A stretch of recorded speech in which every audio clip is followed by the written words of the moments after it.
Let's get to the bantamweight main event now, where we got Song Yadong coming in at minus 550, going up against Davison Figueiredo, who comes in at plus 420.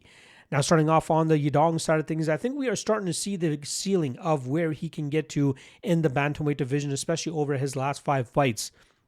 He has been, one of the higher popular guy or the more popular guys in the bantamweight division in recent years. 6 of his last 7 fights have been either co-main events or main events. The other fight was a big-time main card fight on a stacked UFC 299 card, so that's probably the only reason that fight was not a co-main event or main event. But he's been fighting the best of the division in recent fights, and he's had some pretty competitive moments. He started off strong against Petr Yan, and just as pretty much every Petr Yan opponent does, they faded in round 2 and round 3 to his pressure, and we saw Yadong lose those second 2 rounds.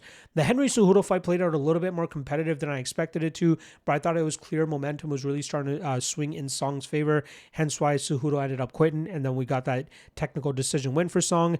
And then we had the Sean O'Malley fight where a lot of people felt that Song won that fight. A lot of his pressure was getting thwarted by some of the counter-striking of O'Malley. I thought O'Malley won round 1 and 3. Round 2, we saw Song finally get a takedown and get some decent control time there. But even with the pressure striking of Song, I think he kind of struggled with the pinpoint accuracy of Sean O'Malley's footwork and his striking style. But again, I want to hate on anybody trying to say that Song deserved to win that fight instead. He's a power puncher who's improved his wrestling game tremendously, whether it's from a defensive standpoint, just as we saw in the Ricky Simone fight, or from an offensive standpoint, as we saw in the Sean O'Malley fight. He can pretty much do it all at this point in time. He's 28 years old, came into the UFC as a raw power puncher, and we saw as he started to work through with Team Alpha Male, they did a great job in terms of rounding out his skill set, but there are going to be a few stylistic matchups that are going to be too tough for him to overcome. Not saying he can't get back into the title picture, right? At 28 years old, he's still young enough. He's still got a solid 5 years, 6 years fighting at a high level to potentially find that route to get him to a title fight. And with the skill set that he has, it's more than capable that he can actually do it. And he has great cardio. He can go a hard 15 minutes, 25 minutes if he needs to, bring in the same type of power that he did in round 1 as he will in round 5. Now he's going up against Davison Figueiredo, who tried to revitalize his career by going up to 135 pounds. He had some decent success, and then he ran into Petr Yan.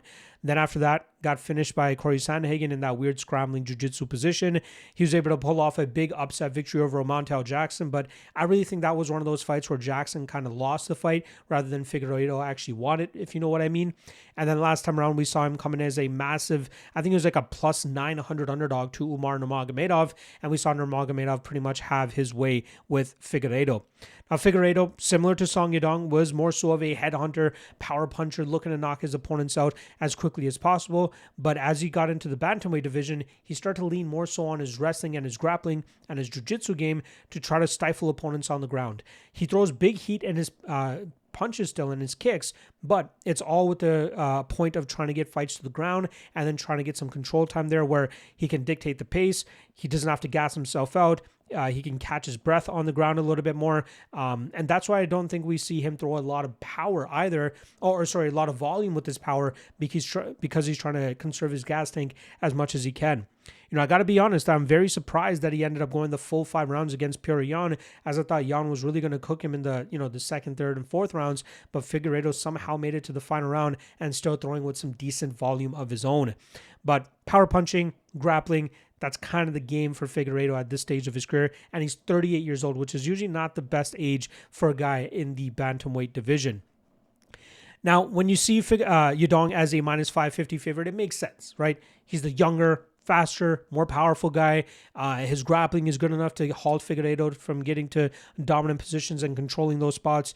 In the striking realm, Song's just too fast for Figueiredo at this time. He's the much better. He has a much better gas tank as well. Should this fight have to go the full 25 minutes?